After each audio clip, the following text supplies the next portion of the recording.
Hello students, कैसे हैं आप। मस्त रहिए, स्वस्थ रहिए और मस्ती के साथ फिजिक्स को पढ़िए। सीरियस होके नहीं पढ़ना है, एकदम आराम से मस्ती के साथ पढ़ना है। तो आज मेरा ये सेकंड टॉपिक है। आज इस second topic means second lecture में मैं आपको कूलॉम्स लॉ और absolute permittivity of free space बताएंगे। एब्सोल्यूट परमिटिविटी ऑफ मीडियम और डाइलेक्ट्रिक कांस्टेंट के बारे में बताएंगे। तो टॉपिक सेकंड में हम आपको कूलॉम्स लॉ पहले बता रहे हैं। कूलॉम्स लॉ क्या होता है, जैसे कि आपने क्लास 10 में कूलॉम्स लॉ को पढ़ा था। तो इलेक्ट्रिक चार्ज होता है कूलॉम्स लॉ को फॉलो करता है। किन्हीं भी दो चार्ज, मान लीजिए एक चार्ज है Q1 और दूसरा चार्ज है Q2, ये एक दूसरे से r डिस्टेंस पे रखे गए हैं। तो the force between two charges in A vacuum, और इनको कहाँ पे रखा गया, वैक्यूम में रखा गया। Vacuum means there is no air, जहां पर कोई एयर न हो। तो जब दो चार्ज के बीच में जो फोर्स अप्लाइड होगा वो डायरेक्टली प्रोपोर्शनल होता है, directly proportional to the product of the charges.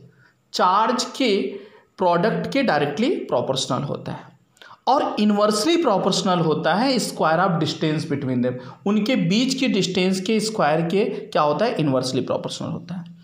तो दोनों चार्ज Q1 और Q2 है, तो इनका प्रोडक्ट क्या हो जाएगा, Q1 इंटू Q2।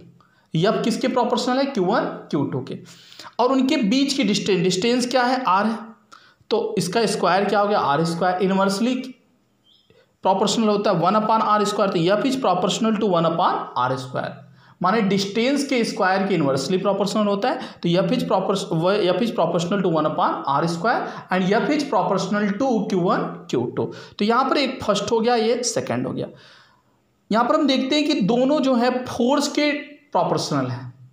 तो कंबाइनिंग फर्स्ट और सेकंड को अगर कंबाइन किया जाए तो यह प्रोपोर्शनल हो जाएगा Q1 Q2 पान R स्क्वायर। जहां पर हम देखते हैं Q1 Q2 ये न्यूमरेटर हो गया और R स्क्वायर क्या हो गया, डिनोमिनेटर हो गया। तो Q1 Q2 पान R स्क्वायर। जब भी हम प्रोपोर्शनल को इक्वल में चेंज करते हैं तो we will take a constant, हम एक कांस्टेंट लेते हैं, that is the constant K। इसको हम प्रोपोर्शनलिटी कांस्टेंट कहते हैं। तो यह इक्वल टू, यहाँ पर प्रोपोर्शनल हट गया, यहाँ पर हो गया equal K into Q1 Q2 by R square. Okay, जहाँ पर K क्या है, प्रोपोर्शनलिटी कांस्टेंट है। और SI यूनिट में K की वैल्यू जो होती है, इन SI यूनिट में K is given by the value of the K equal to 1/4 pi epsilon 0 equal to value जो होगी 9 into 10 power 9 newton metre square पर कूलॉम स्क्वायर होता है। Is it clear.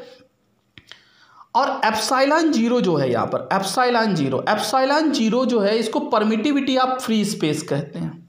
Free space की permittivity. अब ये permittivity of free space की जो वैल्यू होती है 8.85 इंटू 10⁻⁻12 कूलॉम स्क्वायर पर न्यूटन मीटर स्क्वायर होता है। Is it clear. तो एप्सिलॉन 0 की वैल्यू क्या हो गई, 8.85 इंटू 10⁻⁻12 कूलॉम स्क्वायर पर न्यूटन मीटर स्क्वायर। ओके, तो यफ की वैल्यू क्या होगी, अब देखो यो एफ की वैल्यू में वैल्यू पुट कर देते हैं, इसकी वैल्यू को वैल्यू पुट कर देंगे 1/4 पाई एप्सिलॉन 0। तो 1/4 पाई एप्सिलॉन 0 के प्लेस पे क्या रख देंगे, 9 इंटू 10 पावर 9 और Q1 Q2 upon R square. Okay, अगर मान लीजिए जो चार्ज हैं, जो R डिस्टेंस पे रखे गए चार्ज, जो को Q1 Q2 माना गया है, मान लीजिए चार्ज जो है Q1 Q2 equal to 1 Coulomb और दोनों चार्ज के बीच की डिस्टेंस मान लीजिए क्या है, 1 मीटर। तब इसकी वैल्यू को वैल्यू पुट करें यहाँ पर Q1 Q2 के प्लेस पे, तो यह इक्वल टू क्या हो जाएगा, 9 into 10 power 9 1 into 1/1 square means that कि यह equal to 9 into 10 power 9 newton. 1 into 1 that is the 1 square that is the 1। तो 1/1 मीन्स क्या हो गया, 1। तो ये आपकी वैल्यू आ गई 9 इंटू 10 पावर 9 न्यूटन। अगर दो चार्ज 1 मीटर की डिस्टेंस पे रखे हुए हैं और चार्ज 1 कूलॉम हो तो फोर्स कितना अप्लाइड होगा, 9 into 10 power 9 newton force applied होगा।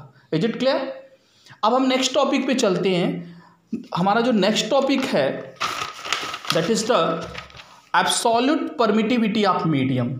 एब्सोल्यूट परमिटिविटी ऑफ मीडियम को it is also called dielectric constant भी कहते हैं या डाइलेक्ट्रिक कांस्टेंट ऑफ मीडियम भी कहते हैं। तो यहाँ पर हम देखेंगे कि डाइलेक्ट्रिक कांस्टेंट ऑफ मीडियम या absolute permittivity of the medium क्या होता है।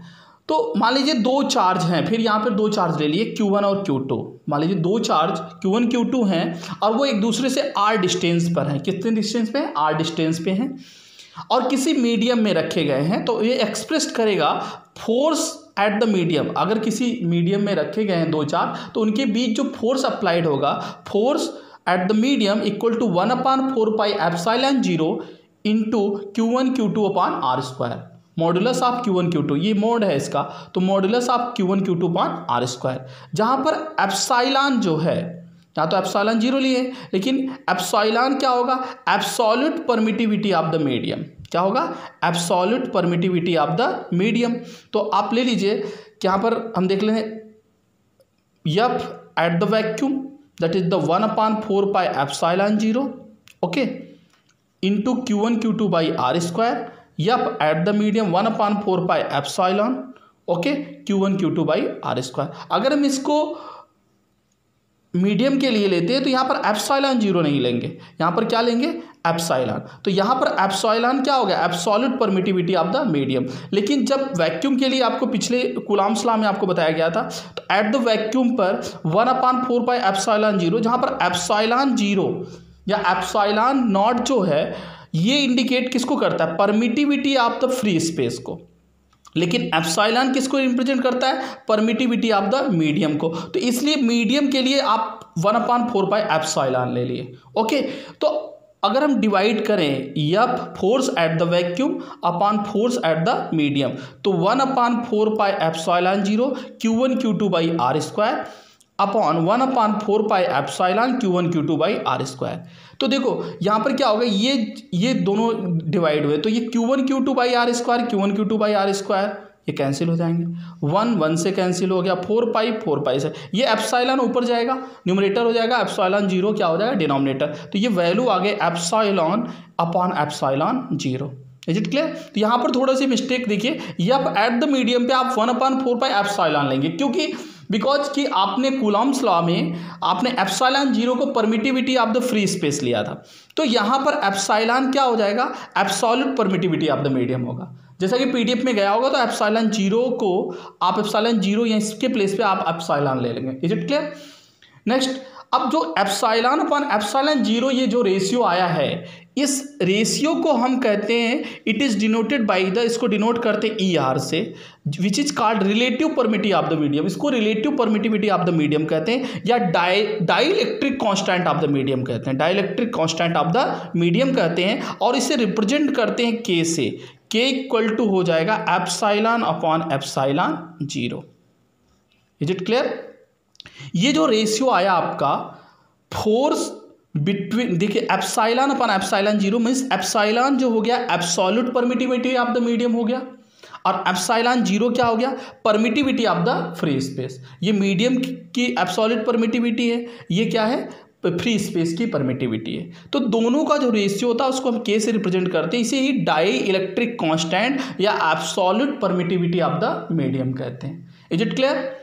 अब यहाँ पर कोई भी अगर कंफ्यूजन है तो आप कमेंट कर सकते हैं, या कमेंट बॉक्स में कमेंट कर सकते हैं, या आप व्हाट्सएप में आप मुझे मैसेज कर सकते हैं। ओके ओके, स्वस्थ रहिए, मस्त रहिए, घर पे रहिए, आनंदित रहिए, ठीक है, बाय।